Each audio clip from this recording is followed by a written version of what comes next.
आहे की आम्हाला 30-40 पार्टिसिपंट्स लागतात इव्हेंटला. तर आपले जे काही कॉलिग आहेत जे स्टाफमध्ये असतील किंवा डिपार्टमेंटमध्ये असतील त्यांना प्लीज रिक्वेस्ट करा की त्यांनी इथे यावं. फोटो आणि अटेंडन्ससाठी ते होईल. Next I want to understand की आपल्याला हे कार्यक्रम हिंदी, मराठी, इंग्लिश कोणत्या भाषेत ऐकायचं आहे. Which will be the convenient language. Marathi and English will work. Marathi and Hindi will okay. Fine. Okay, it's fine. Thank you so much. बेटा चावल and multiplication and छोटे छोटे video all the four sides will work. Next sir. Okay, the mutual fund. आपण सगळ्यांनी विषयावर थोडंसं काही ऐकलं असेल आतापर्यंत. तर मला थोडंसं समजून घ्यायचं आहे की म्युच्युअल फंड काय असतं according to you. Mutual fund काय आहे.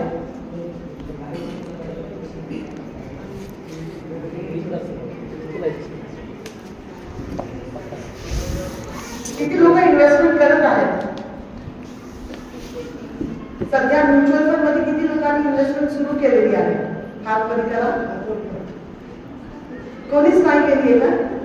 कोणीच नाही केली आहे. Next.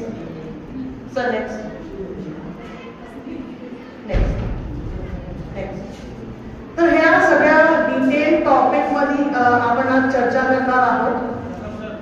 म्युच्युअल फंड्स, त्याचे टाइप्स, त्याच्यामध्ये कशी गुंतवणूक केली पाहिजे, त्याचे क्लासिफिकेशन काय असतात, त्याची निवड करताना कोणते पॅरामीटर्स आपण फॉलो केले पाहिजे. साधारणतः मार्केटमध्ये कसं आहे, तुम्ही गेला ना तुम्हाला इन्व्हेस्टमेंट करायला खूप सारे लोक प्रेशराइज करतील. ब्रोकर्स आहेत, एजंट्स आहेत, फॅमिली फ्रेंड्स आहेत, चार्टर्ड अकाउंटंट आहेत, टॅक्स कन्सल्टंट आहेत. जेव्हाही मार्च जवळ येतो तेव्हा आपल्याला रिटर्न्स फाईल करायला लागतो. त्या रिटर्नसाठी काय ना काय आपल्याला इन्व्हेस्टमेंट सुरू करावंच लागतं. त्याच्यानंतर डिडक्शन पाहिजे.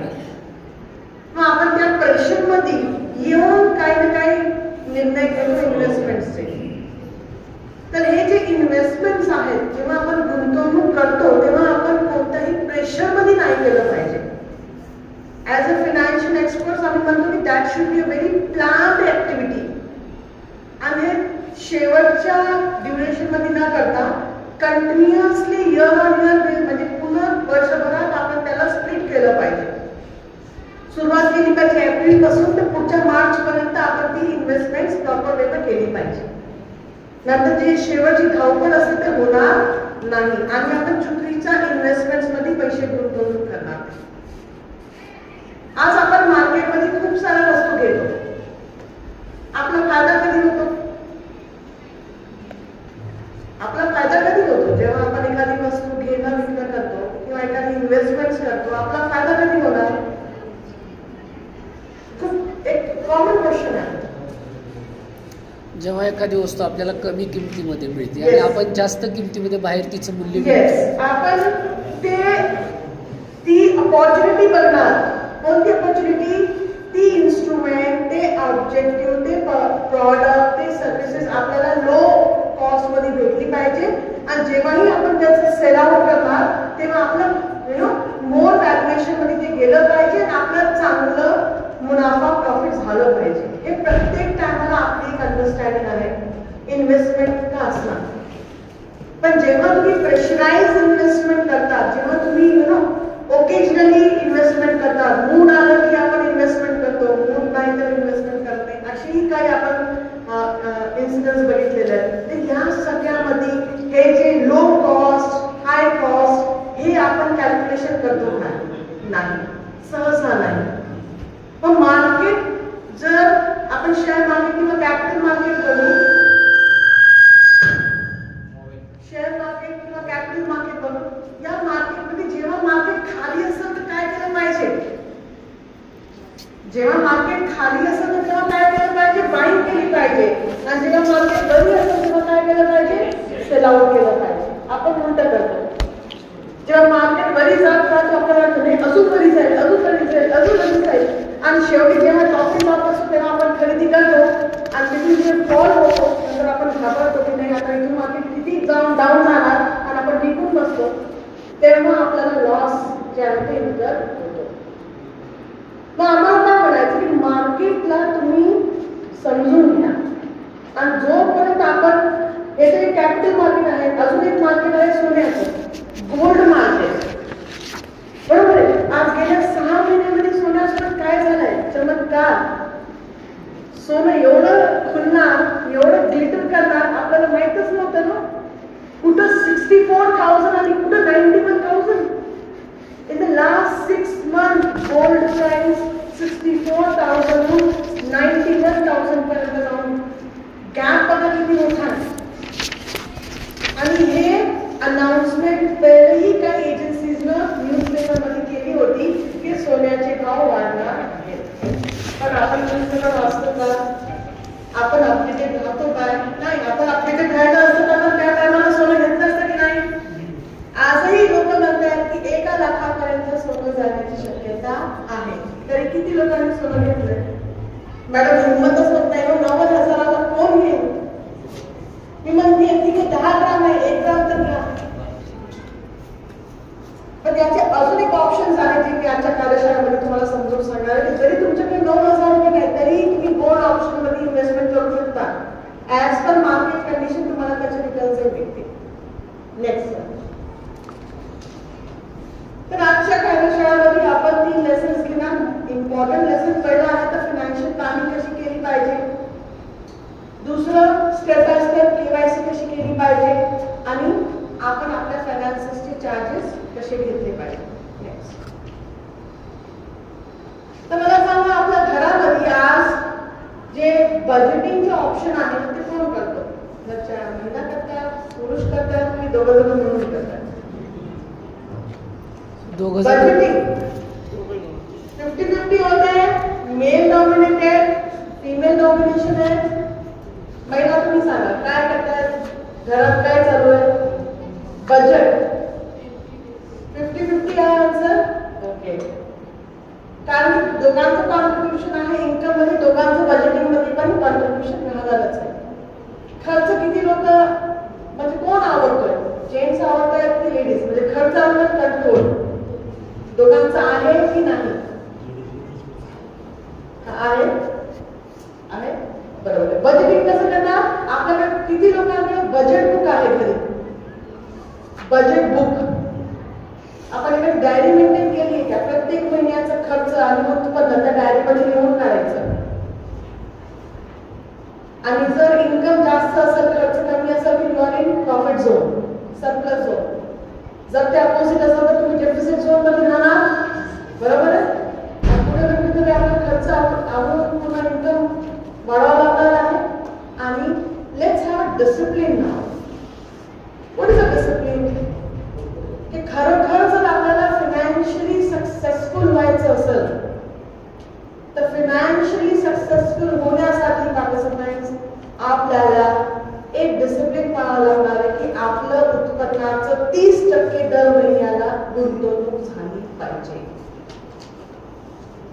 किती? कमीत कमी 30%. स्ट्रिक्टली पैसा हातात आला की 30% गुंतवणूक करा. तुम्हाला जिथे गुंतवणूक करा वाटते तिथे करा. मी हे म्हणत नाही की म्युच्युअल फंड घ्या. तुम्हाला जे ऑप्शन्स तुम्हाला बेटर वाटतात त्याच्यामध्ये तुम्ही गुंतवणूक करा. पण 30% डिसिप्लिन ना गुंतवणूक झालीच पाहिजे. तेव्हा तुम्ही स्वतःला फायनान्शियली इंडिपेंडेंट करू शकता.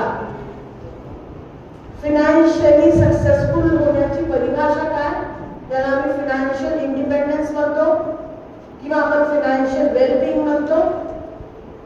म्हणजे माझ्याकडे एवढा पैसा पाहिजे की माझे जे काही फ्युचर गोल्स आहेत ते मी आरामात सहज, प्रत्येक बजेट जे आहे माझं ते मी सहज पूर्ण करू शकणार. चाहे लेकरांचं लग्न हो, लेकरांचं शिक्षण हो, माझं रिटायरमेंट हो, हेल्थ इलनेस प्रॉब्लेम हो, काही माझ्या घरामध्ये फायनान्शियल रिक्वायरमेंट झाले की मी सहज त्याला सेटल करून घेणार. त्याला म्हणतात फायनान्शियल इंडिपेंडन्स. आणि यासाठी लागतो द मेन इम्पॉर्टंट कंपोनंट, ते आहे इन्कम. बरोबर. तर मला सांगा किती प्रकारचे इन्कम असतात? 2. कोणते? Active, passive. ऍक्टिव्ह आणि पॅसिव्ह. बरं, किती सोर्स ऑफ इन्कम पाहिजे? किती सोर्सेस पाहिजे? 1 सोर्स, 2, 5, 7.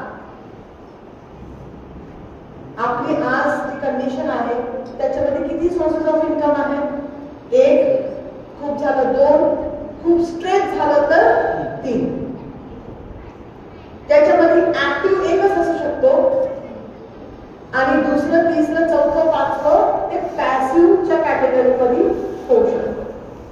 मग पॅसिव्ह इन्कम म्हणजे काय? पॅसिव्ह इन्कम म्हणजे आपण एखादी प्रॉपर्टी घेतली, त्याला रेंटल लावली, बरोबर आहे, रेंटल आपण इन्कम सुरू केलं, किंवा आपण शेअर्सवरती इन्व्हेस्टमेंट्स केले, आपल्याला डिव्हिडंड येत राहिलं, आपण एखादी इन्शुरन्स पॉलिसी केली त्याच्यामध्ये मनी बॅक पॉलिसी आहे, किंवा एन्डाउमेंट पॉलिसी आहे, किंवा आपण काही म्युच्युअल फंड असे घेतले ज्याच्यामध्ये पण तुम्हाला प्रत्येक 3 महिन्याला मनी बॅक येतो. अशा प्रकारच्या जे इन्व्हेस्टमेंट्स असतात त्याच्यामध्ये तुम्हाला रिकरिंग पॅसिव्ह इन्कम तुम्ही जनरेट करू शकता. अजून एक नवीन कॉन्सेप्ट आहे सिस्टमॅटिक विथड्रॉवल प्लॅन, जे तुम्ही पॅसिव्ह इन्कमच्या कॅटेगरीमध्ये आणू शकता. तर रिच कॅटेगरीमध्ये येण्यासाठी फक्त ऍक्टिव्ह इन्कम आपल्याला हेल्पफुल राहणार. आपल्याला ऍक्टिव्ह आणि पॅसिव्ह या दोन्हीचा समावेश करावा लागणार आहे. आणि that to minimum 3 sources of income. Match to match तुम्ही तुमच्या हिशोबाने किती घेऊ शकता. सर एक विनंती sir, you need more 10-12 participants. थोडं फोटो तरी थोडासा छान वाटतं. माझ्या जे प्रोग्राम कन्सिडरच करणार फक्त फोटो पुरते आणि सिग्नेचर पुरते जरी स्टाफ आले ना तर माझा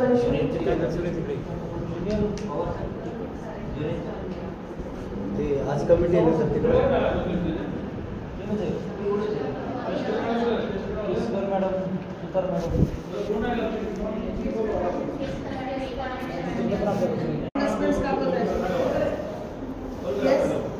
आणि किती पैसे ठेवतो एमर्जन्सी किती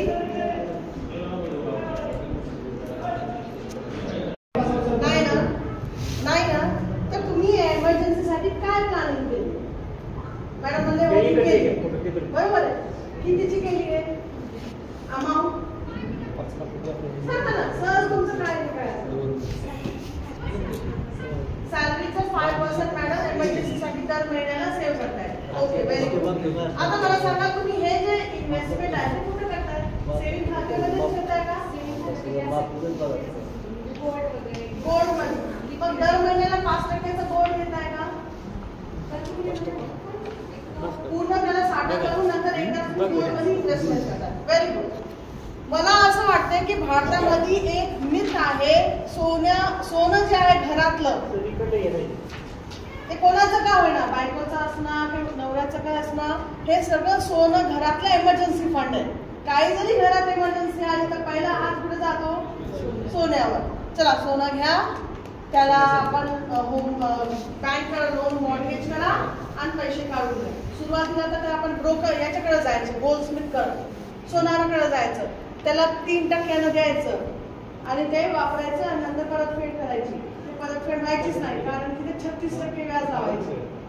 आज बँकांना आपल्याला खूप मोठं थँक्स आहे की त्यांनी आपल्याला 7%, 8% गोल्ड लोन आपल्याला प्रोव्हाइड करतायत आणि याच्यामुळे जे सावकारी आहे ते खूप कमी झालेली आहे सोन्यावर, दागिन्यावर कर्ज देण्याची.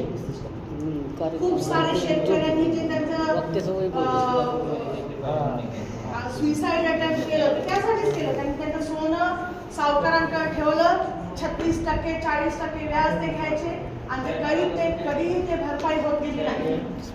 तर घरामध्ये एमर्जन्सी किती प्रकाराने येऊ शकते? कुठल्याही प्रकाराने येऊ शकते, किती वेळ राहू शकते, आणि देर इज नो कंडिशन की एवढा टाइम राहणार. आणि कोणाकोणाच्या जीवनामध्ये एव्हरी टाइम एमर्जन्सीच राहते, बरोबर आहे. मग आपण त्या एमर्जन्सीची तयारी कशी करणार? तर पहिला एमर्जन्सी आहे पैशाची एमर्जन्सी. ती कोणती एमर्जन्सी? पैशाची स्वरूपात आली. दुसरी एमर्जन्सी है लॉस ऑफ जॉब. समजा एखाद्या वेळेस जॉब सुटला आणि आपण घरी बसलो तर ही पण एक एमर्जन्सी आहे.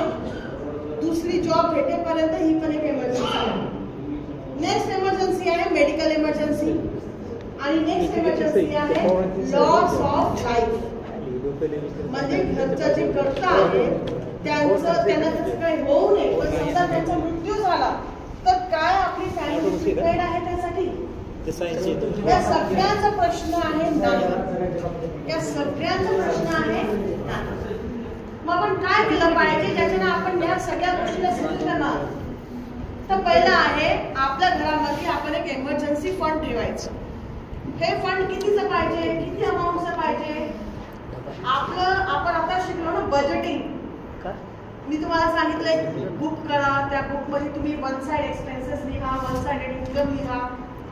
ऑल युअर एक्सपेन्सेस जे असतील, एव्हरी मंथली एक्सपेन्सेस जे असतील तुमचे 9 times of your family expenses, monthly expenses, एवढं तुमचं इमर्जन्सी फंड पाहिजे. समजा माझं घर खर्च 50,000 रुपये महिना, मग 50,000 रुपये गुणिले 9 किती झाले? 4,50,000. 4,50,000 मी कमीत कमी माझ्या घरामध्ये याचा इमर्जन्सी फंड ठेवलंच पाहिजे. मग एकदाच काढायचं नाही आपल्याला दर महिन्याची SIP सुरू करायची, म्युच्युअल फंडची 2-3 हजार रुपये महिना सुरू करायचा. 2-3 वर्षामध्ये हे 4.5 लाख रुपये आरामात जमा होतील. इमर्जन्सी आली तर काय करायचंय? पैसे काढायचे, अजून पैसे भरत राहायचे 2-3 हजाराला. बरोबर? बेटा तू फोटो काढली का? हॅलो, एक काम करणार, इथून 2 घे ना. कंपन्यांमध्ये वेगवेगळ्या सेक्टर्सच्या कंपनीमध्ये वेगवेगळ्या प्रपोर्शन मध्ये इन्व्हेस्टमेंट्स केलं जातं. आपण कॅपिटल मार्केटमध्ये इन्व्हेस्टमेंट्स करतो आणि आपल्याला रिटर्न्स जे काय ते भेटतात. पण वाय म्युच्युअल फंड? कारण की हे प्रोफेशनली मॅनेज फंड आहे. ट्रान्सपरन्सी म्हणजे तुम्हाला सगळं समजणार, तुमचे पैसे कुठे गेले, कुठे इन्व्हेस्टमेंट्स केलेले, कोणत्या कंपन्यात रिस्क किती आहे, रिवॉर्ड किती आहे, ते सगळं तुम्हाला म्युच्युअल फंड मध्ये क्लिअर कट दिसलं जातं. आज नॅशनल स्टॉक एक्सचेंजवर, बॉम्बे स्टॉक एक्सचेंजवर 7,000 पेक्षा जास्त कंपन्या लिस्टेड आहेत. जर मला 50 कंपन्यांमध्ये गुंतवणूक करायची असेल as a common man, I can invest. मला रिस्क समजणार नाही, माझे पैसे मी कुठून जाणार. पण या गोष्टीमध्ये आपण हे लक्षात घेतलं पाहिजे की माझे जे इन्व्हेस्टमेंट्स आहेत ते सिक्युअर करण्यासाठी रिस्क जे आहे हे रिस्क कॅल्क्युलेटेड फक्त म्युच्युअल फंड माझ्यासाठी करू शकतो. याच्यामध्ये इन्व्हेस्टमेंट्स करताना 100 रुपये 500 रुपये तुम्ही सुरुवात करू शकता. That is SIP.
नाश्ता मिळणार, पाणी व्यवस्था करायची. डेट मागणी झाले तर आपल्या अकाउंटमध्ये तेवढे पैसे राहिले नाही तर चेक बाउन्सिंगचे चार्जेस आपल्याला लागतात. ते म्युच्युअल फंड लावत नाही, ते बँक. म्हणून आपण काय करायचं? लमसम ऑप्शन हे चांगले ऑप्शन असतात. वेल रेग्युलेटेड बाय सेबी आहे आणि त्याच्यामध्ये आपण जे काही कमिशन पे करतो ते नॉर्मली 1 to 2% रेंजमध्ये असते. म्हणजे आपण इन्शुरन्समध्ये जेव्हा इन्शुरन्स प्रोडक्ट घेतो आपण 13% कमिशन पे करतो आणि जेव्हा आपण म्युच्युअल फंडमध्ये इन्व्हेस्टमेंट करतो तेव्हा हार्डली आपण 1 to 2% कमिशन पे करतो.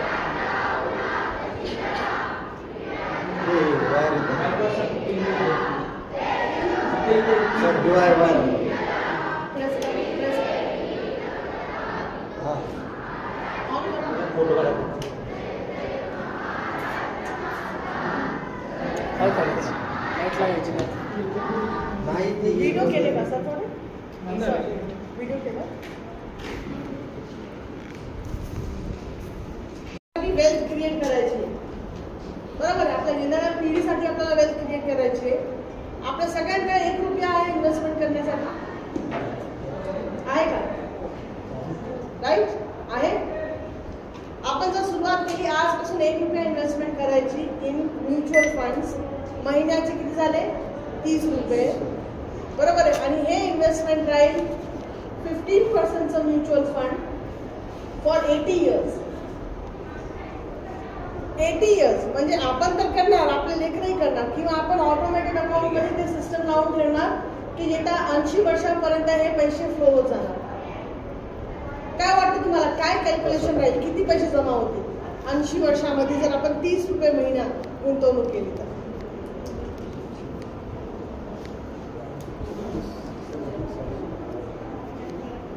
इन्व्हेस्टरचं SIP कॅल्क्युलेटर असेल, त्याच्यामध्ये पण तुम्ही टाकून बघू शकता.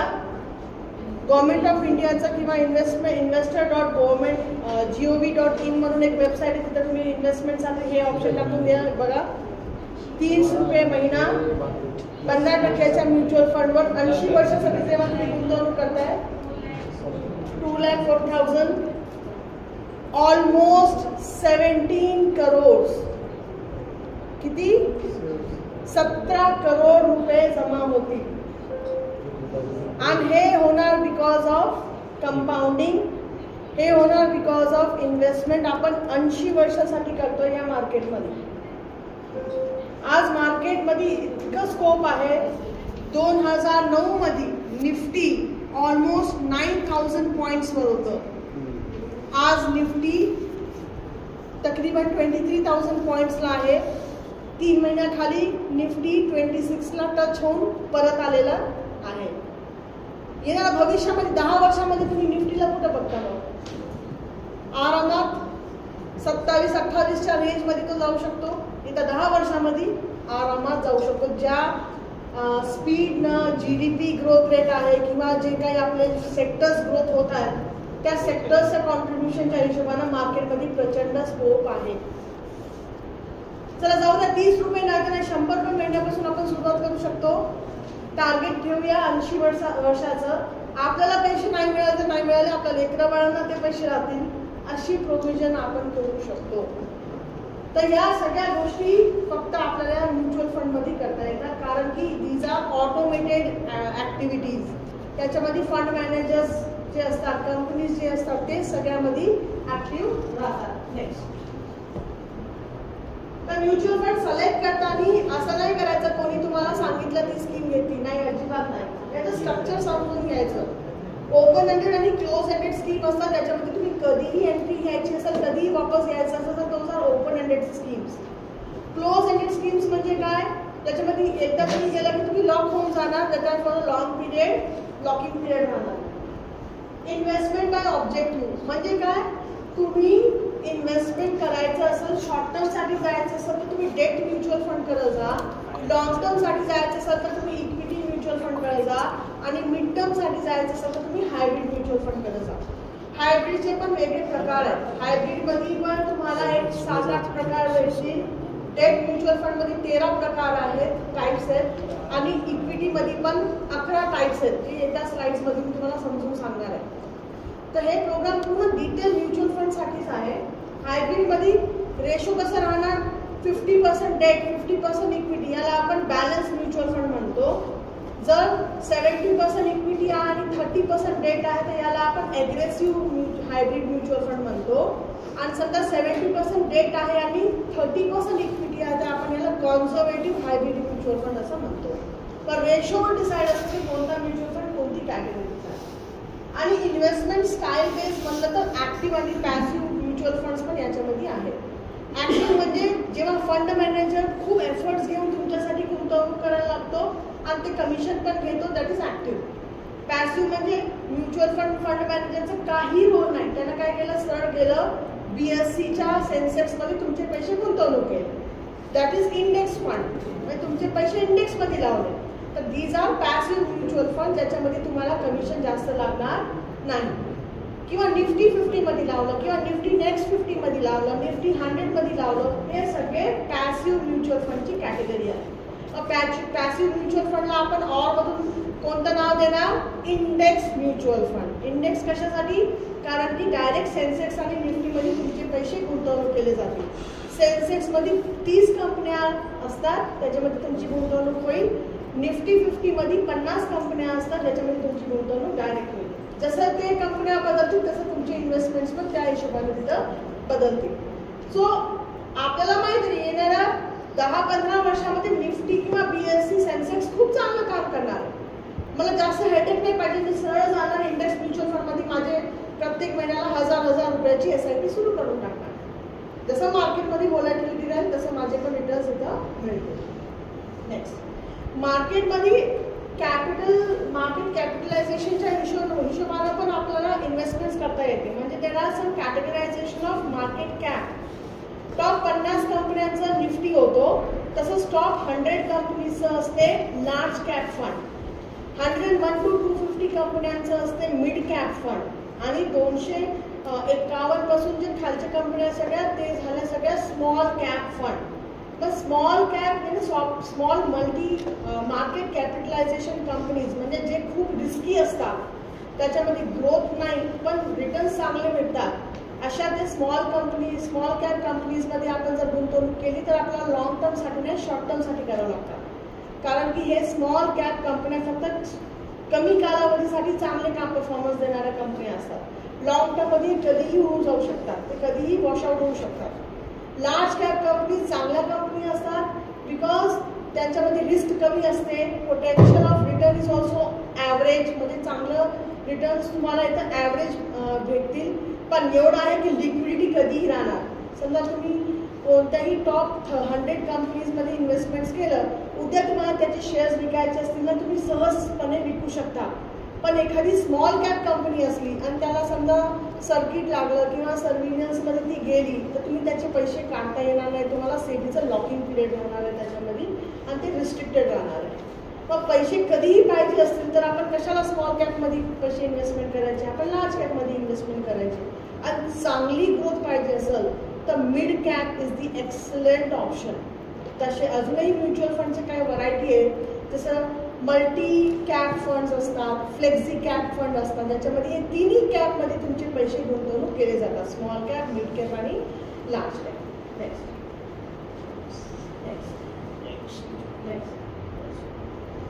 नेक्स्ट आता आपण कॅटेगरायझेशन बघतोय. नेक्स्ट, इक्विटीमध्ये हे बघा साधारणतः 11 टाइप्स आहेत. मल्टी कॅप म्हणजे तिन्ही कॅपमध्ये तुमचे पैसे जातील, स्मॉल कॅप, मिड कॅप आणि लार्ज कॅपमध्ये.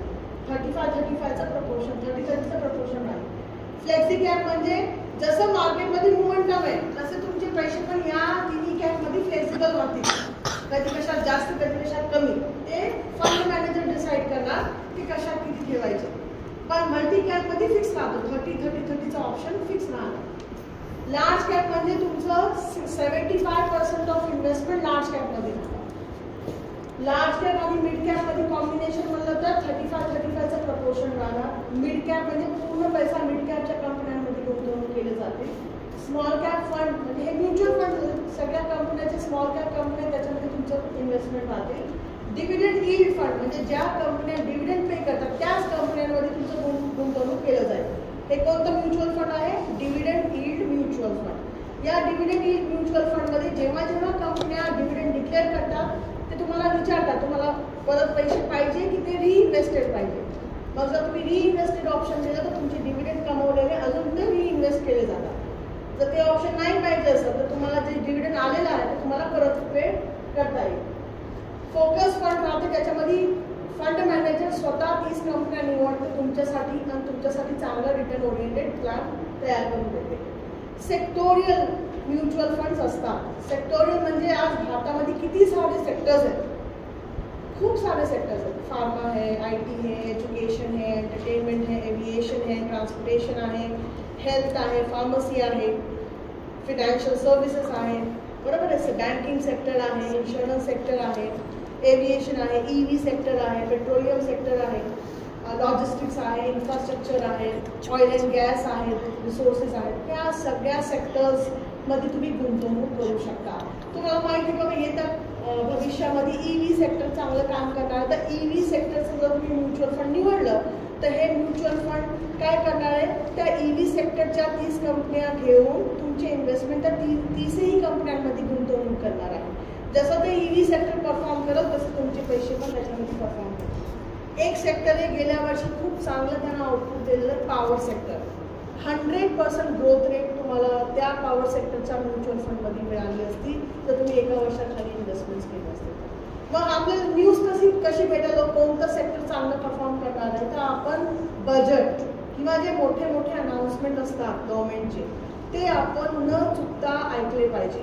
का जेव्हा ते भाषण करत असतात तेव्हा ते सगळ्या सेक्टर संदर्भात एवढं फंड दिलं तेवढं फंड दिलं हे अनाउन्समेंट करत असतात आणि हे फंड काय नाही त्या इंडस्ट्रीजला ते देणार आहे. म्हणजे येणाऱ्या भविष्यामध्ये ते इंडस्ट्रीज काय करणार आहे, त्या फंडला यूज करून ते ग्रोथ आणणार आहे. म्हणून आपण ते सेक्टर्स निवडायचे, त्या सेक्टोरियल इन्व्हेस्टमेंट्समध्ये पण आपण गुंतवणूक करू शकतो. ELSS स्कीम्स आहे, आपली ही लाडकी स्कीम आहे. का? कारण की आपल्याला टॅक्स बचत पाहिजे, टॅक्सचं रिडक्शन पाहिजे, म्हणून आपण टॅक्स ॲडव्हान्टेज स्कीम्सकडे जातो आणि हे स्कीम आहे जे सगळे तुम्हाला टॅक्स कन्सल्टंट सजेस्ट करतात. ELSS स्कीम म्हणजे याला इक्विटी लिंक सेव्हिंग स्कीम्स म्हणतात, ज्याच्यामध्ये 3 वर्षाचा लॉकिंग पिरियड असतो. एकदा तुम्ही टॅक्स रिलेटेड इन्व्हेस्टमेंट्स केले तर तुमचं इन्व्हेस्टमेंट 3 वर्षासाठी लॉक होतं. डेट ओरिएंटेड म्युच्युअल फंडचे 13 टाइप्स आहेत आणि या सगळ्या इन्व्हेस्टमेंटचं एकच जर्नी आहे. तुम्हाला शॉर्ट टर्मसाठी इन्व्हेस्टमेंट्स करून द्यायचे, तुमचं कॅपिटलचं नुकसान झालं नाही पाहिजे. म्हणजे तुम्ही 10,000 रुपये गुंतवणूक केली, डेट म्युच्युअल फंडमध्ये टाकलंय तर 10,000 तेवढेच राहतील. जसं ते बॉन्ड डिबेंचरचं इंटरेस्ट रेट मिळायला पाहिजे 3%, 4%, 7%, 8%, तेवढं रिटर्न्स तुम्हाला वर्षानुवर्ष मिळतील. पण इक्विटीमध्ये ही स्टोरी नाही. इक्विटीमध्ये कशी स्टोरी आहे, तुम्ही 10,000 गुंतवणूक केले, मार्केट झाला खाली डाऊन तर तुमचे 10,000 नाही राहणार, ते कुठेतरी 7,000, 6,000 पर्यंत येतील. पण अजून मोमेंटम आला तर ते 10,000चं 15,000, 20,000 पर्यंत जाऊ शकतो. मग हे तुम्हाला कंपॅरिझन का देते की तुम्ही जेव्हा शॉर्ट टर्म साठी इन्व्हेस्टमेंट करतात, आता तुमच्या मुलाची फीस तुम्हाला भरायची, आता नाही भरायची, 6 महिन्यानंतर भरायची, आता 2 लाख रुपये कुठे ठेवायचे, सेव्हिंग अकाउंट मध्ये ठेवू नका. 3%, 2% तुम्हाला रिटर्न इंटरेस्ट मिळेल. डेट म्युच्युअल फंड मध्ये ठेवलं तर तुम्हाला कमीत कमी 5-6% रिटर्न तिथं त्या 2 लाखावर मिळते. पण तुम्ही म्हणता नाही मला एका दिवसातच करोडपती व्हायचंय आणि मी घेते ऑप्शन ऑफ ट्रेडिंग, घेतले 2 लाखाचे ऑप्शन ट्रेडिंग, ते झिरोही होऊ शकतात आणि हिरोही होऊ शकतात. बरोबर आहे, पण तेवढी रिस्क आपल्याला शॉर्ट टर्म मध्ये घ्यायची नाही. नेक्स्ट बॉन्ड्स आणि डिबेंचर्स मध्ये व्हरायटीज आहेत. जसं ओव्हरनाईट फंड आहे, लिक्विड म्युच्युअल फंड आहे, अल्ट्रा ड्युरेशन फंड आहे, लो ड्युरेशन फंड आहे, मनी मार्केट फंड आहे, शॉर्ट ड्युरेशन, मिड ड्युरेशन, हे सगळे 1 वर्षाच्या आत इन्व्हेस्टमेंट करणारे ऑप्शन्स आहेत. याच्यामध्ये पण 3 ते 5 वर्षाची इन्व्हेस्टमेंट असती. त्याच्यामध्ये पुढचे एक कॅटेगरी आहे long duration fund, dynamic fund. आणि जर 10 वर्षापर्यंत तुम्हाला याच्यात गुंतवणूक करायची असेल तर तुम्ही पब्लिक सेक्टर बॉन्ड्समध्ये पण इन्व्हेस्टमेंट करू शकता. नेक्स्ट हायब्रिड फंड तर मी तुम्हाला समजून सांगितले. 3 कॅटेगरी आहे, बॅलन्स, कन्झर्वेटिव्ह आणि अग्रेसिव्ह. नेक्स्ट सोल्युशन ओरिएंटेड मध्ये रिटायरमेंट आणि चिल्ड्रन फंड पण आहे. म्हणजे तुम्हाला रिटायरमेंटसाठी गुंतवणूक करायची तर सरळ तुम्ही कोणत्याही रिटायरमेंट ऑप्शनला घ्या. चिल्ड्रन ओरिएंटेडसाठी जायचं असेल, लेकराच्या इन्व्हेस्टमेंटसाठी करायचं असेल तर चिल्ड्रन ओरिएंटेड म्युच्युअल फंड करा. या दोन्ही ऑप्शनसाठी 5 वर्षाचं लॉकिंग पिरियड आहे. म्हणजे 5 वर्षापर्यंत तुम्ही हे पैसे काढू शकत नाही. इंडेक्स फंड आहे जे की ऑलरेडी पॅसिव्ह इन्कमचा ऑप्शन आहे. Exchange traded funds. Exchange traded funds काय असतात की फॉर एक्झाम्पल मला इंडेक्समध्ये इन्व्हेस्टमेंट करायचं तर तुम्ही ETF थ्रू पण इन्व्हेस्टमेंट करू शकता. सुरुवातीला गोल्डचं ऑप्शन मी तुम्हाला म्हणलं, आज गोल्डमध्ये इन्व्हेस्टमेंट करायचं असेल तर 91,000 plus GST plus making charges एवढं आपल्याला बिअर करावं लागणार. आणि 1 ग्राम सोनं घ्यायचं असेल तर 9,100 plus GST plus making charges. पण एक बेहतरीन ऑप्शन आहे इकडं गोल्ड ETF. आज मार्केटमध्ये तुम्ही जर गेलं तर तुम्हाला गोल्ड बीज, नंतर ऑप्शन आहे गोल्ड ETF 73 रुपीजला 1 युनिट, 8 रुपीजला 1 युनिट आणि 13 रुपीजला 1 युनिट. हे याच्या ऑप्शन्स मध्ये आता अवेलेबल आहे. मी कंपनीचं नाव सांगू शकत नाही, तुम्ही गुगल करा. नवीन ETF निघाले 8 रुपयाला 1 युनिट आहे. आज जसं मार्केटमध्ये गोल्ड रेट जाईल तसं ते 8 रुपयाचं इन्क्रीज होऊन 80 रुपीजही होऊ शकतो. एक जुना ETF आहे ज्याचा रेट आज 7,500 रुपये पर युनिट आहे. ते पण तुम्ही चेक करा. तर सुरुवातीला तर 10 असेल ना, आज 7,500 त्याचा भाव चालू आहे पर युनिट. तर माझ्याकडे समजा 8,000 रुपये नाहीये, माझ्याकडे समजा 2,000 रुपये पण नाहीये, 1,000 रुपये आहेत, पण मला सोन्यामध्येच गुंतवणूक करायची आहे. तर मी हे गोल्ड ETF ऑप्शन घेऊ शकते. व्हरायटीज आहेत, 13 रुपयाला भेटते, 72 रुपीजला पण आहे आणि 8 रुपयाला पण अवेलेबल आहे. फक्त त्याचं एक्सपेन्सेस रेशो कमी पाहिजे, एवढंच तुम्ही चेक करा. बाकी जशी गोल्डची मोमेंटम राहील तसं तुम्हाला याच्यामध्ये रिवॉर्ड्स भेटते.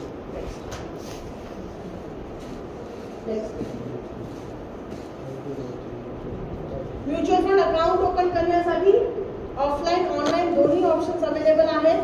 तुमचं जर डीमॅट खातं उघडं असेल तुम्ही इमिडिएट म्युच्युअल फंडसाठी ऑप्ट करू शकता. नसेल तर तुम्ही KYC कोणत्याही ब्रोकर सोबत करा. Only that broker should be SEBI registered. I think KYC सगळ्यांना माहिती कशी करायची, तर मी ते पार्ट स्किप करतेय. SIP तुम्ही प्रत्येक महिन्याला करू शकता. KYC सांगा. KYC सांगू. KYC साठी तुम्हाला Aadhaar card, PAN card. PAN card is a mandatory document, Aadhaar card is not a mandatory document. Next तुम्ही KYC करू शकता. KYC करताना तुम्हाला तुमचं रजिस्टर्ड ऑथेंटिक मोबाईल नंबर लागतो, ईमेल ID लागतो रजिस्ट्रेशन करण्यासाठी आणि सोबत बँक पासबुक लागतं. बँक पासबुकमध्ये तुमचं 1 रुपी ट्रान्झॅक्शन करून घेतात ते KYC करताना की तुमचं बँक खातं ऍक्टिव्ह आहे की नाही. जेव्हा मॅन्डेट द्यावा लागतो तेव्हा हे ऍक्टिव्हिटी चेक करावं लागते. मग KYCचा प्रोसेस आहे तुमचं आधार, पॅन कार्ड आणि बँक पासबुक, तुमचा फोटो, तुमचं डिजिटल सिग्नेचर, हे मॅन्डेटरी डॉक्युमेंट. दुसरं, तुम्ही कोणत्याही ऍप्लिकेशनला डाउनलोड करून तुमचं KYC कम्प्लीट करू शकता. एका दिवसाच्या आत तुमचं व्हेरिफिकेशन होतो आणि दुसऱ्या दिवशीपासून तुम्ही तुमचं अकाउंट ऍक्टिव्हिटी सुरू करू शकता. KYC करताना त्यांचं व्हेरिफिकेशन कॉल येतात तुम्हाला, तर त्याला तुम्ही घाबरायचं नाही, त्यांना प्रोसेस करून द्यायचं आणि तुमचं ऍक्टिव्हिटी तुम्ही सुरू करू शकता. SIP काढताना डेली SIP पण आहे. रोज तुम्हाला पैसे भरायचे असतील तर ते पण ऑप्शन आहे. मंथली करायचं असेल, सेमी ॲन्युअली, असं नाही की मंथलीच पे करायचं, तुम्ही सेमी ॲन्युअली करू शकता. वर्षातून 2दा, वर्षातून 4दा, वर्षातून 1दा, कोणतीही पद्धत तुम्ही ऑफ करू शकता. डेट पण ठरवायची, तुम्हीच ठरवायची डेट कोणती राहणार, किंवा तुम्ही लॉंगसम ऑप्शन मध्ये जा. फरक काय राहणार आहे की SIP मध्ये 100 आणि 500 मिनिमम आपल्याला इन्व्हेस्टमेंट लागतो आणि ते रिकरिंग लागतो, म्हणजे एव्हरी टाइम. तुम्ही त्याला पॉजही करू शकता. समजा तुम्हाला माहिती आहे की येणाऱ्या 3 महिन्यामध्ये मला पैसे नाहीत, माझ्याकडे पैसे नाही आणि पैसे येणार पण नाही, मग आपण सुरुवातीलाच त्याला पॉज करून ठेवायचं, म्हणजे ते ट्रान्झॅक्शन ऍक्टिव्हिटी झाली नाही पाहिजे. समजा तुम्ही पॉज नाही केलं तर ते बँक हिट करणार आणि तुम्हाला चेक बाउन्सिंगचे 3 महिन्याचे चार्जेस लागणार. म्हणून पहिलेच आपण पॉज करून ठेवायचं, जेव्हा खात्यात पैसे आले तेव्हा त्याला ऍक्टिव्ह करायचं. लमसम मध्ये minimum 5,000 rupees is mandatory. Next, तर तुम्ही डायरेक्ट आणि रेग्युलर म्युच्युअल फंड ऑफ करू शकता. डायरेक्ट म्हणजे काय, मला सगळं म्युच्युअल फंड संदर्भात माहिती आहे, मी डायरेक्ट जाणार, प्लॅनला सिलेक्ट करणार, तर माझे प्लॅन राहतील XYZ company direct mutual fund, म्हणजे इथं मी कोणालाही कमिशन पे करत नाही. जर तुम्ही XYZ regular mutual fund of केलं, म्हणजे तुमचं एखादा ब्रोकर आहे, मीडिएटर, ज्याला कमिशन चाललंय, तुम्ही चेक करायचं की तुम्ही जेव्हा म्युच्युअल फंड ऑफ करता तेव्हा रेग्युलर प्लॅन नाही पाहिजे, तेव्हा ते डायरेक्ट म्युच्युअल फंड पाहिजे.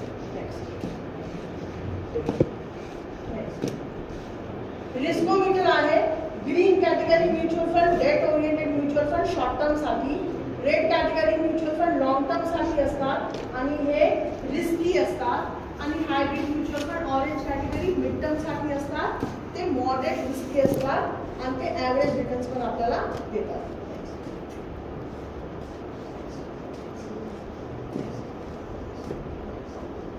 तर जेव्हाही म्युच्युअल फंडची ऍडव्हर्टाइजमेंट येते ना, तेव्हा एक नोट येतो, please read all scheme related document before investing. येते की नाही? पण स्कीम रिलेटेड डॉक्युमेंट म्हणजे काय? आता समजा मी स्कीम रिलेटेड डॉक्युमेंट वाचलेच नाही आणि सहज सरांनी सजेस्ट केलं म्हणून एक म्युच्युअल फंड ऑप्ट केलं आणि मी त्याच्यात SIP सुरू केली, तर काय होईल माहिती आहे? जाना था जापान पहुंच गए चीन. म्हणजे काय, माझं गोल होतं शॉर्ट टर्मचं, सरांनी मला लॉंग टर्मचं इन्व्हेस्टमेंट सजेस्ट केलं. मी रोज उठून माझं ऍप्लिकेशन बघते, अरे हे रेड आहे, अरे हे रेड आहे. हे रेड का आहे? कारण की मी इक्विटी ऑप्शन घेतलाय. जेव्हा मला शॉर्ट टर्म साठी डेट ऑप्शन सिलेक्ट केलं पाहिजे होतं, मग आपण ऑप्शन निवडताना स्कीम रिलेटेड डॉक्युमेंट वाचलेच पाहिजे. तेव्हा सगळं क्लिअर होतं की आपल्याला काय करायचं आहे, स्कीम कोणती आहे, कुठपर्यंत जाणार आहे, रिस्क किती आहे, रिवॉर्ड किती आहे, सगळं तुम्हाला ओपनली डिस्क्लोज होतं.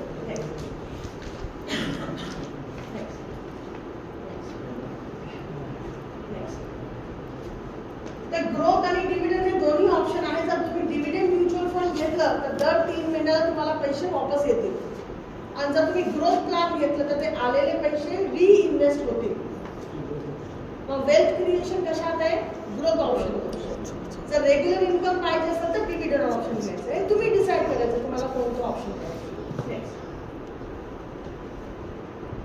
सर काय करायला पाहिजे, पहिले तर इन्व्हेस्टमेंटचं डिसिजन घ्यायचं की मला इन्व्हेस्टमेंट करायची आहे. फिक्स कन्फर्म पगार किती का असणार, 8 असेल, 10 असेल, 20 असेल, 30 असेल, 50 असेल, इन्व्हेस्टमेंट तर करायची. मग कितीची करायची आहे, सुरुवात करा 500 पासून. जेव्हा आपल्याला चटक लागते ना की हा गुंतवणुकीला रिटर्न्स येत आहेत, मी जसं म्हणलं ना, जेव्हा 64 होतं तेव्हा मी 10 तोडे घेतले. आज मला किती चांगलं वाटते ना, 64 वरून 91 सोनं आलं. अरे वा, बरोबर मी डिसिजन घेतलं. त्या टायमाला मी जर ते 10 तोडे नाही घेतले असते तर मी चुकले असते आणि मी अजून हे अपॉर्च्युनिटी मिस केली असते. मग मार्केटमध्ये आपण जेव्हाही उतरतो ना, that is the best time. जेव्हा आपल्याला इंट्युशन येतं ना, आपण केलंच पाहिजे, करायलाच पाहिजे, करून टाका, बाजूला ठेवा, नंतर बघूया लॉस होतोय प्रॉफिट होतोय. पण आपण इंट्राडे करत नाहीये ना, आपण स्विंग ट्रेडिंग करत नाहीये ना, आपण जुआत खेळत नाहीये ना, आपण लॉंग टर्म इन्व्हेस्टर आहोत. जेव्हा आपण लॉंग टर्म इन्व्हेस्टर नक्की आपला फायदा होतो. फक्त एवढंच लक्षात घ्या की जिथे इन्व्हेस्टमेंट करताय ते नीरव मोदी आणि विजय माल्या नाही. नीरव मोदी आणि विजय माल्या नाही पाहिजे, बरोबर आहे. जे कोणत्या कंपनीमध्ये इन्व्हेस्टमेंट करते ते दक्षता घेण्यासाठी न्यूज अपडेट्स वगैरे आपण केले पाहिजे आणि रिव्हिजन इन्व्हेस्टमेंटचं केलं पाहिजे. पण सिस्टमॅटिक विड्रॉवल प्लॅन सगळ्यांना माहिती काय असते. आपण एखादी इन्व्हेस्टमेंट, समजा आपल्याकडे 5 लाख रुपये आले, आपण ते म्युच्युअल फंड मध्ये गुंतवणूक केली, फिक्स केलं आणि त्याला सांगितलं की प्रत्येक महिन्याला 5,000 रुपये मला रिटर्न्स मध्ये पाहिजे. मग 5,000 रुपये आपल्याला देऊन ते बाकी राहिलेले पैसे शेअर मार्केटमध्ये 15% 12% ते फिरत असतात आणि एक लमसम आपल्याला अमाऊंट मग 15 वर्षानंतर 10 वर्षानंतर आपण जेवढं त्यांना कालावधी दिलं ते आपल्याला वापस येईल.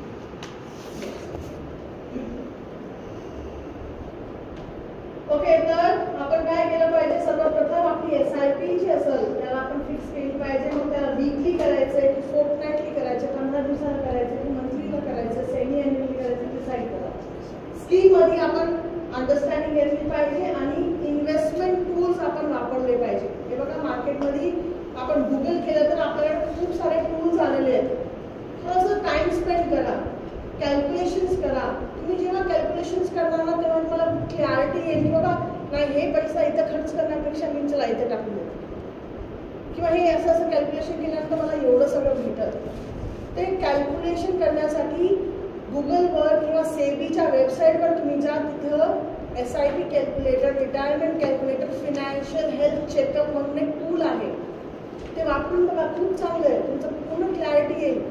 तुमचं किती इन्शुरन्समध्ये पैसा जातो, किती इन्व्हेस्टमेंट्समध्ये जातो, किती डिपेंडन्सी आहे, सगळं क्लॅरिटी येईल. नेक्स्ट. ओके, तर आपण एक केस घेऊया. दीपिका आणि प्रियंका हे दोन्ही आहेत. प्रियंकानं 5,000 रुपये महिना गुंतवणूक सुरुवात केली. तिचं वय 20 आहे आणि ही SIP सुरू केली आहे 15% म्युच्युअल फंडवर. जेव्हा ती 30 वर्षाची झाली तेव्हा तिने ते स्टॉप केलं आणि 60 वर्षापर्यंत ती थांबली.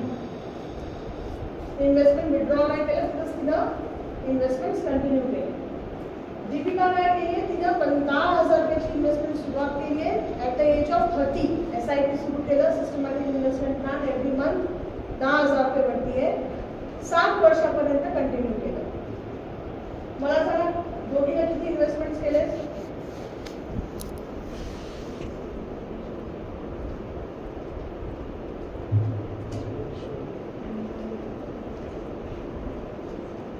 5,000 रुपये महिना, वर्षाचे 60,000 रुपये, 10 वर्षाचे 6 लाख रुपये गुंतवणूक केले. कोण? प्रियंका.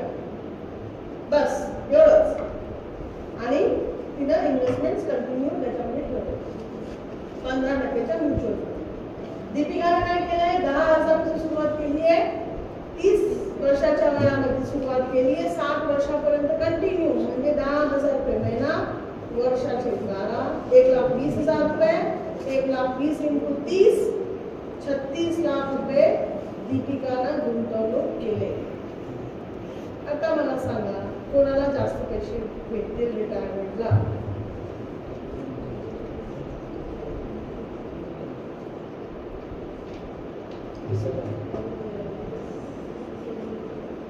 प्रियंका. का? बरोबर, ती कंपाऊंडिंग होत राहणार.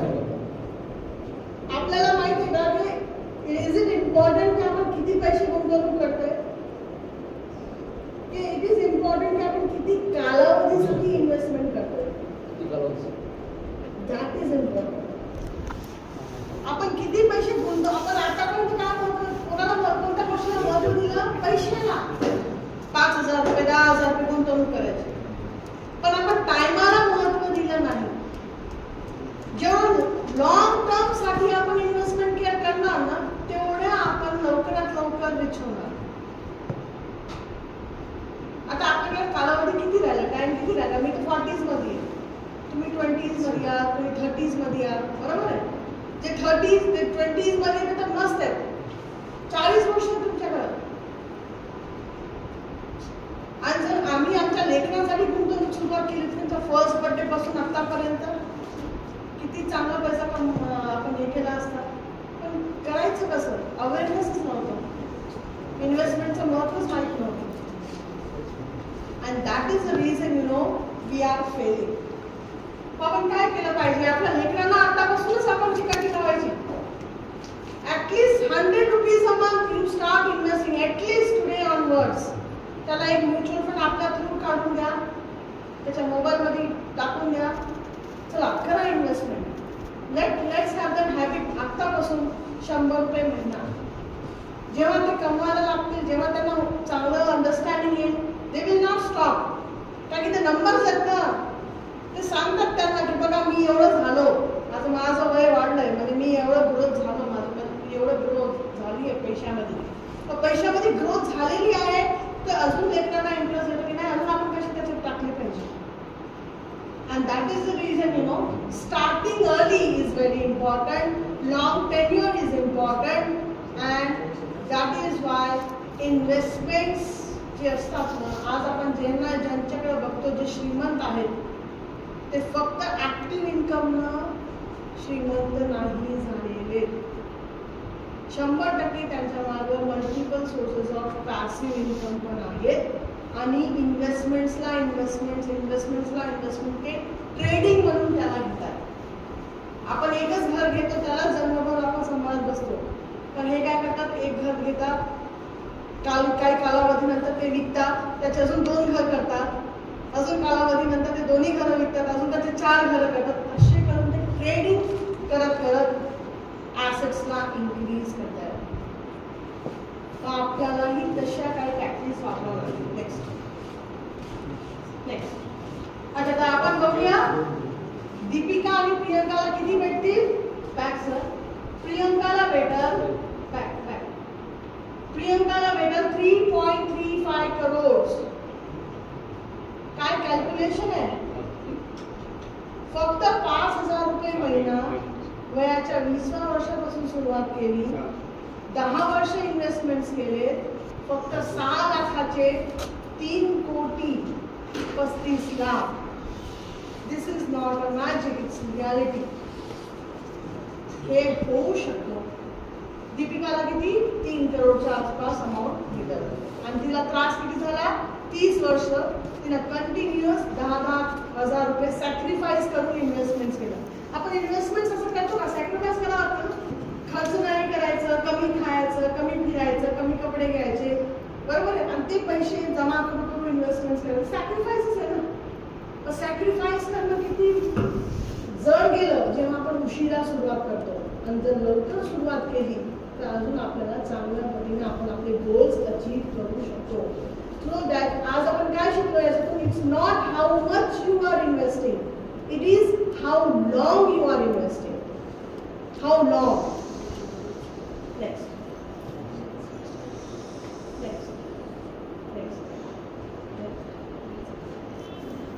Next okay. तर आपण काय केलं पाहिजे आपल्या स्पेंडिंग आणि इन्व्हेस्टमेंट्स मध्ये 50% नीड्स, 30% वॉन्ट्स आणि 20% इन्व्हेस्टमेंट. म्हणजे तुम्हाला 30% इन्व्हेस्टमेंट म्हणलं तर तुम्ही 20-30 चं वापरू शकता. आपण कशात इन्व्हेस्टमेंट केलं पाहिजे, डेट मध्ये आणि इक्विटी मध्ये. 100 मायनस युअर एज. आता माझं हे समजा 40 आहे, 100 मायनस 40 60. 60% मी इक्विटी मध्ये इन्व्हेस्टमेंट्स केले पाहिजे, 40% मी डेट मध्ये इन्व्हेस्टमेंट्स केले पाहिजे.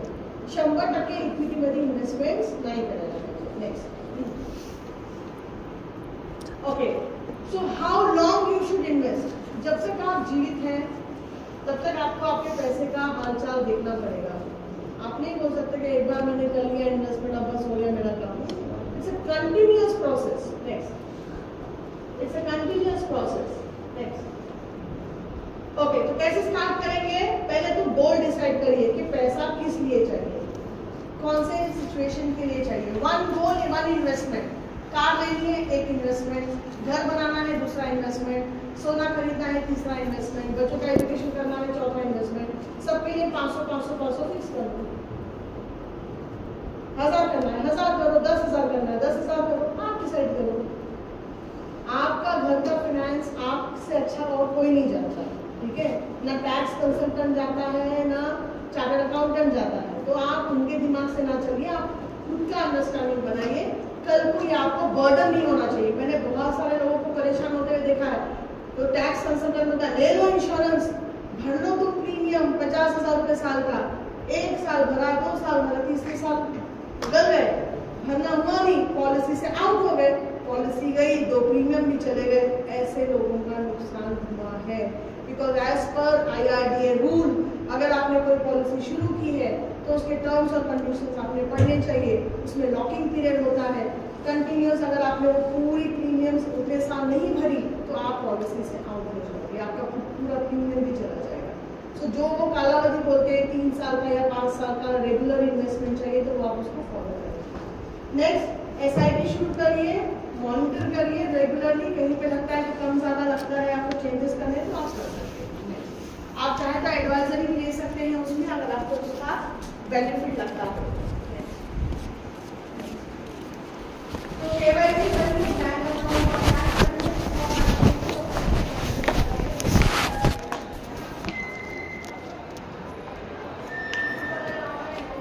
लोकांना फॉलो करून किंवा काही अपस्किल करून स्वतःला त्यासाठी तयार करावं लागतं. जर आपण आपल्याला स्वतःला तयार करू शकलो नाही सर तर मग काय होऊ शकतं. दुसरं, आज गव्हर्नमेंटकडून किती फंडिंग येते, 10 लाखाच्या 25 लाखापर्यंत गव्हर्नमेंट आज आपल्याला फॉर एनी प्रोजेक्ट जर आपण टाकलं तर त्यासाठी फंडिंग देते. साधा सुद्धा बचत गट महिला सहसा आज 2 लाख ते 15 लाखाची फंडिंग बँकांकडून काढून व्यवसाय करत आहे. आणि असं नाही की आपण उद्योगाकडे जायला पाहिजे, आपण सर्व्हिस इंडस्ट्रीमध्ये पण जाऊ शकतो. मग आपलं का आपण विचार करत नाही की आपण अशी काही सोर्सेस ऑफ फंडिंग क्रिएट करू, एखाद आपण नाही हो कोणाला तरी आपण मदत करू, त्याच्यासोबत आपण पार्टनरशिप करू, असं काही करता येईल का.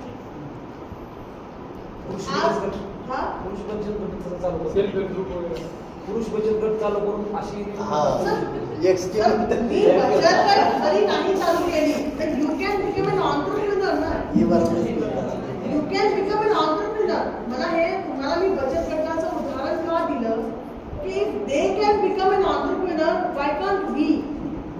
आज आपण आपल्या विद्यार्थ्यांना ऑन्टरप्रिनरशिपचे स्किल सेट देतोय बरोबर. मग आपलं एखादं का प्रोजेक्ट नाही पाहिजे. आता मी परवाच्या दिवशी एक मुंबईला ITI इन्स्टिट्यूट आहे, ते ITI इन्स्टिट्यूटचे जे फॅकल्टी होते ते काहीतरी ते सिव्हिल इंजिनिअरिंग त्यांची झालेली होती. ते म्हणले मॅडम मी याच्यासोबत माझी कन्सल्टन्सी फर्म चालवतो म्हणतात आणि पॅरलली एक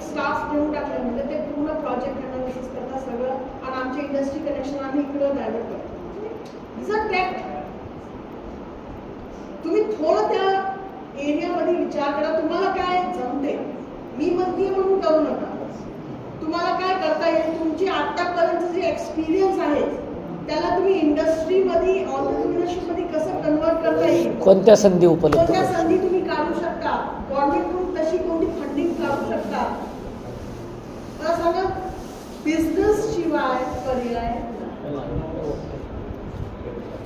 मी उद्योगाशी 19 इयर्स सर्व्हिस इंडस्ट्रीला होते. 2021ला शेवटचा माझा SBIचा जॉब होता. तिथं पूर्ण ट्रेनिंग इंडस्ट्री मी बघितली.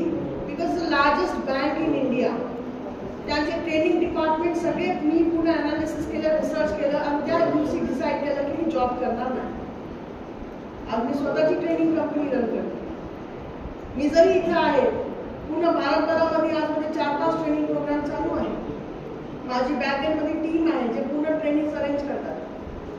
तर हे मी कशावर केलं, माझे ट्रेनिंग एक्सपिरियन्सेस होते. मी already training and placement officer पूर्ण 10 वर्ष काम केलेलं होतं. इंडस्ट्री नेटवर्क होतं, सगळं नेटवर्क होतं. त्याला अजून थोडंसं एनकॅश करायला बघितलं. तसं तुम्ही करू शकता. तुम्ही तुमचं एक्सपर्टीज बघा आणि त्या एक्सपर्टीजला तुम्ही सर्व्हिस इंडस्ट्री घ्या किंवा प्रोडक्शन इंडस्ट्री घ्या, इट्स अप टू यू. पण मी सांगते प्रत्येक गोष्टीला मार्केट आहे. इट्स डिपेंड अपॉन अस की आपण उसको कैसे एनकॅश कर सकते. I hope I have given the answer. Any more questions? No questions? Thank you so much for being so valuable, giving you all valuable time and being here. We have arranged refreshment also, so please enjoy it. And I'm thankful